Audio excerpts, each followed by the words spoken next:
महागठबंधन में जाएंगे। एनडीए से अलग हो गए हैं। एनडीए से अलग हो, महागठबंधन में आए हैं, इसकी हमको खुशी है।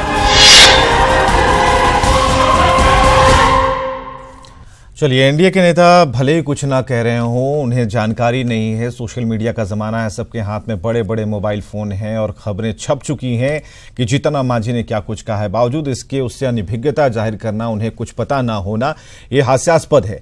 लेकिन इससे अलग जो कुछ भी आज मांझी ने कहा है, इसके पीछे की पृष्ठभूमि को समझना बेहद ही ज़रूरी है। चर्चाओं का विषय यही है कि आखिर मांझी क्यों रूठ गए एनडीए से और उन्होंने महागठबंधन का रास्ता क्यों चुना। दूसरी बात, और चलिए एक बार फिर जो बयान दिए गए हैं मीटिंग के बाद, बैठक के बाद, ये हम सुनाते जाते हैं।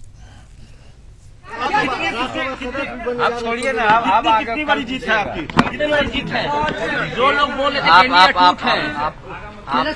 एक मिनट।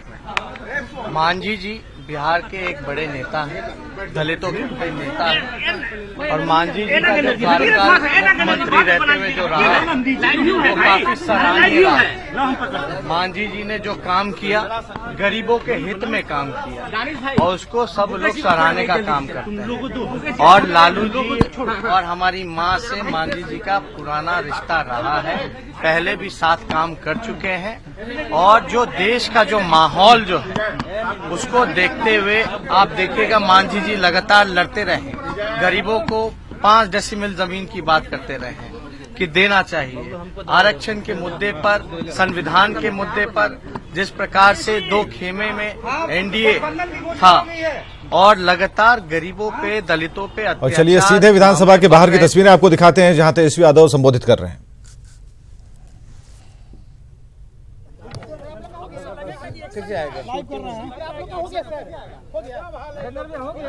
अरे वहाँ तो 11:29 हुआ है, 11:30 में बुलेटिन शुरू होता है।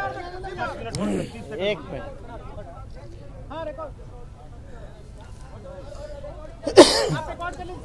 आप आईडी कार्ड दिखाए थे सब, पास होता है, उसके बाद दिखा के रख दिया। क्या हाथापाई भी किया? हाँ, दूसरा अधिकारी आ गया, वो आगे से बात कीजिए आप लोग प्लीज।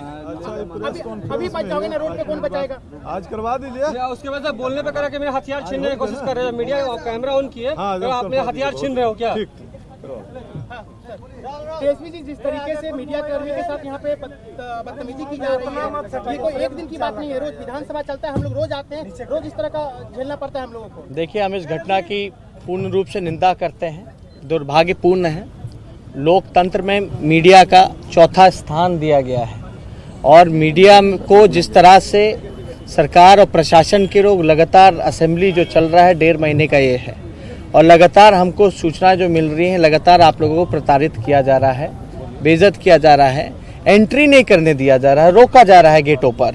तो जिस प्रकार का रवैया, जिस हिसाब से पूरा पुलिस प्रशासन, और हम तो अपील करेंगे स्पीकर महोदय से, अध्यक्ष महोदय से, कि इस मामले पे तुरंत संज्ञान में लिया जाए और सख्त से सख्त कार्रवाई की जाए। और जो भी दोषी पुलिसकर्मी हैं, जो नीतीश कुमार जी के प्रशासन के लोग हैं, जो सिपाही वाले लोग हैं, जो जिस प्रकार से पत्रकार को अभद्र टिप्पणी करते हुए अभद्र व्यवहार करने का काम किया, छीना झपटी करने का काम किया, पास दिखाने के बाद भी उसको इजाजत नहीं दिया गया कि कैंपस के अंदर आकर के हाउस में जो चल रहा है मामले वो जनता के सामने रखे।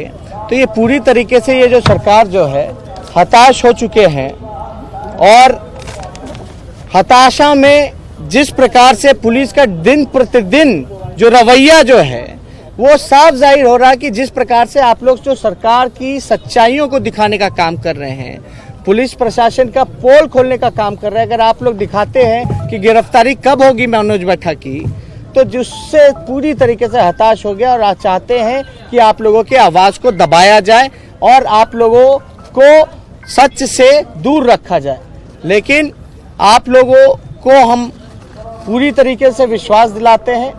हमने शुरू दिन से कहा कि मीडिया कर्मियों के साथ कोई भी अगर छेड़छाड़ किया जाएगा, अगर कोई भी मीडिया कर्मियों की आवाज़ को दबाने का काम करेगा, तो हम उसके खिलाफ ज़रूर लड़ने का काम करेंगे। और हम पर्सनली जाकर के अध्यक्ष महोदय से भी हम मिलेंगे और सारी बात को आप लोग के प्रतिनिधि भी वहां जाएं और शिकायत चलिए, जरूर दर्ज ठीक है। करें। अब हम सीधे रुक करते हैं अमित झा की तरफ, हमारे सहयोगी की, उनसे अपडेट जानते हैं। अपडेट क्या है अमित? विवेक, सबसे पहली खबर हम बता दें कि कल नहीं होगी घोषणा। आज रात में 8 बजे तेजस्वी और Jitan Ram Manjhi joint press conference करके गठबंधन की घोषणा करेंगे।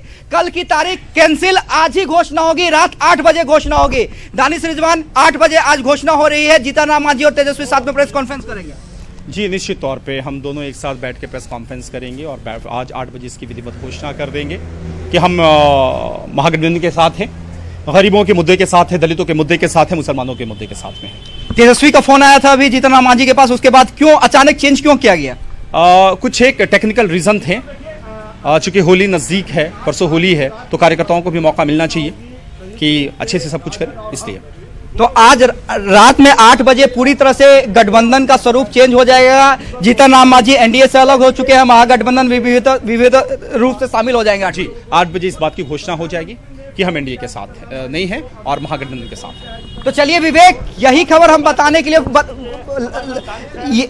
कोशिश कर रहे थे कि 10 बजे की कल जो घोषणा की गई थी, जीतन राम मांझी और तेजस्वी ने कहा था, और हमारे सोर्स ने, तेजस्वी का फोन आया कुछ देर पहले जीतन राम मांझी के पास। विधानसभा पहुंचने के बाद तेजस्वी यादव ने फोन किया और उसके बाद हमारे सोर्स ने बताया कि आज 8 बजे रात में ही जीतन राम मांझी के आवास पे तेजस्वी आएंगे, भोला यादव आएंगे, तेज प्रताप आएंगे और 8 बजे ही घोषणा होगी। संयुक्त प्रेस कॉन्फ्रेंस करके महागठबंधन में जीतन राम मांझी विधिवत रूप से शामिल हो जाएंगे। बिल्कुल बड़ी खबर अमित झा की तरफ से आई है, आज रात को ही ये सब कुछ हो जाना है, ऐलान हो जाना है। तेजस्वी को सुनते हैं। व्यवस्था जो है, उपेंद्र कुशवाहा जी ने जो सरकार के खिलाफ ही एक तरह से हल्ला बोलना का काम किया था, और तो हम लोगों की तो कोशिश है कि समान विचारधारा के लोगों को तो एकजुट होना चाहिए। अब देखिए, फैसला मेरे हाथ में तो है नहीं, और फैसला जो करना है वो तो उपेंद्र कुशवाहा जी को करना है। लेकिन एक बात तो तय है कि जो लोग दावा करते थे कि एनडीए नहीं टूटेगा, आज उनके को अच्छा करारा जवाब मिला जरूर होगा। लोग ये इल्जाम लगाते थे कि आरजेडी टूटेगी, इनमें बिखराव होगा, लेकिन आप देखिए जेडीयू टूटता गया, सरफराज पहले छोड़े हैं, फिर मांझी जी छोड़ दिए, तो लगातार ये सिलसिला। वहाँ बीजेपी के जो महाराष्ट्र में सहयोगी शिवसेना ने छोड़ दिया, चंद्रबाबू नायडू के जो उग्र तेवर थे सरकार के प्रति, तो एनडीए जो है डोमिनेट करती है, उसमें बीजेपी ज़्यादा डोमिनेट करती है। और देश में ही जब अघोषित इमरजेंसी है, तो सोचिए उनके अलायंस में कितना इमरजेंसी लागू होगा। उनकी बातों को सम्मान नहीं दिया जाता, अलायंस की बातों को। आप बताइए ना, क्या चीज़ का सबूत?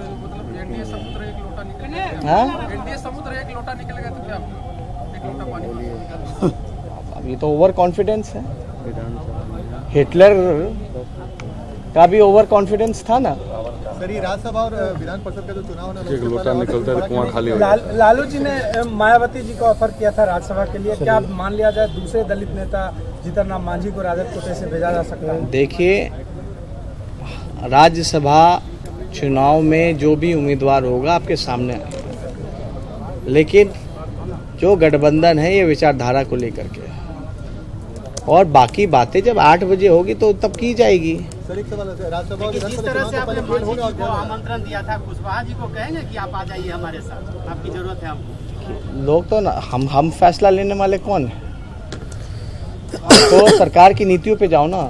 बेरोजगार हो गए नौजवान, किसान मर रहा है, संविधान खतरे में है, आरक्षण खतरे में है, मजदूर पलायन कर रहा है, बालू गिट्टी सारा बंद कर दिया गया। वो लोग क्या जवाब देंगे जनता में? सोचना तो उनको है ना। सही, मनोज बैठा जी ने सरेंडर कर दिया, क्या आप सदन में चलेगा? देखिए, हमने तो पहले भी कहा, मनोज बैठा जी ने आज सरेंडर किया है, लेकिन हम तो पहले से आशंका जताते रहे। हम तो शुरू दिन से कहते थे बीजेपी के महामंत्री हैं, बीजेपी के लोग 2 दिन तक नकारते रहे, फिर अचानक से एक्सेप्ट किया, फिर निलंबित किया। जब हम लोगों ने गवर्नर मार्च करने का काम किया, उस समय भी हम आप लोगों को कहते कि भाई जब ब्लड सैंपल, जब शराब का निकल जाएगा ताकि मेडिकल हो तो उसमें शराब की बात ना आए, बाद में इनको सरेंडर करा दिया जाएगा।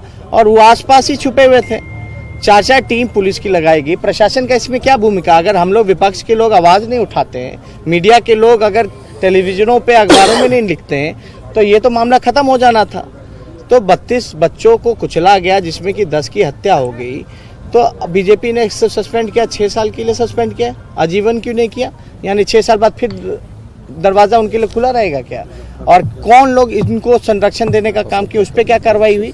सुशील मोदी क्यों नहीं माफी मांगे? नीतीश कुमार क्यों नहीं माफी मांग रहे हैं इस बात को लेकर के? और कौन लोग संरक्षण दे रहा था, इसका जवाब दे। किसका फेलियर था? सरेंडर करना पड़ा, पकड़ के नहीं लाए। अब बोलते हैं कानून का राज है, यानी पहले ही से तालमेल था कि भैया जब नशा उतर जाएगा तो आकर के सरेंडर कर देना, अगर नशे में पकड़े जाओगे तो भारी बेइज्जती होगी। और कितना दूर छुपा हुआ था, कितना दूर छुपा हुआ था, पता कर लीजिएगा। धन्यवाद। और चलिए यहाँ रुकेंगे एक छोटे से ब्रेक के लिए। महागठबंधन में जाएंगे, एनडीए से अलग हो गए हैं। एनडीए से अलग हो, महागठबंधन में आए हैं, इसकी हमको खुशी है।